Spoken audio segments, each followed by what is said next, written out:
عبرت کی داستان، یتیم کی دعا اور ظالم کا انجام۔ اردن میں ایک سچے واقعے نے سب کو ہلا کے رکھ دیا۔ ابو انس ایک نیک اور دیانتدار تاجر تھا۔ وہ اپنے چھوٹے بھائی کی تعلیم پر خرچ کرتا اور گھر کو سہارا دیتا، لیکن اچانک جوانی میں ہی انتقال کر گیا۔ پیچھے ایک نوجوان بیوہ اور ننھا سا بیٹا انس رہ گیا۔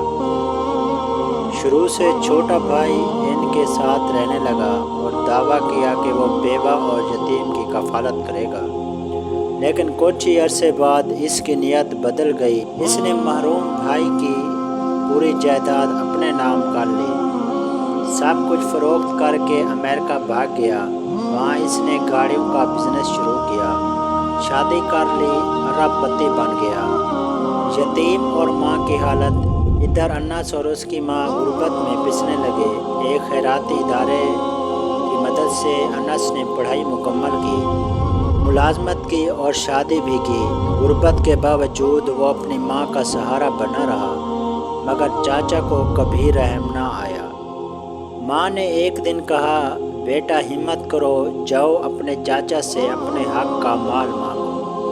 انس جب چاچے کے پاس گیا تو اس نے بدتمیزی سے نکال دیا اور دھمکی دی کہ دوبارہ آئے تو پولیس کو بلا لوں گا۔ دل شکستہ انس ماں کے پاس لوٹا آیا اور ماں کے پاس اس کے وقت صرف بد دعا تھی۔ واپسی اور عبرتناک انجام۔ 15 برس بعد اردن واپس آیا۔ اربوں روپے کا بزنس، شاندار محل اور شو روم بنا لیا۔ جب اپنی امریکی بیوی اور بچوں کو اردن بلانے گیا تو ایئرپورٹ سے واپسی پر پرتاش گاڑی ایک ٹرالے کی زد میں آ گئی۔ موقع پر ہی وہ اور اس کی بیوی اور بچے ٹکڑے ٹکڑے ہو گئے۔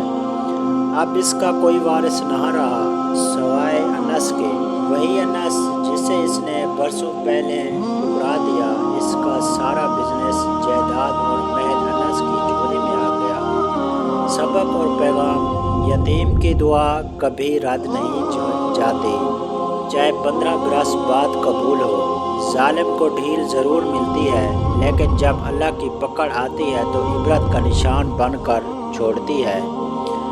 حرام کا انجام کبھی اچھا نہیں ہوتا، جیسا کہ نبی پاک نے فرمایا، حرام سے پلنے والے جسم کا سب سے زیادہ حقدار دوزخ ہے۔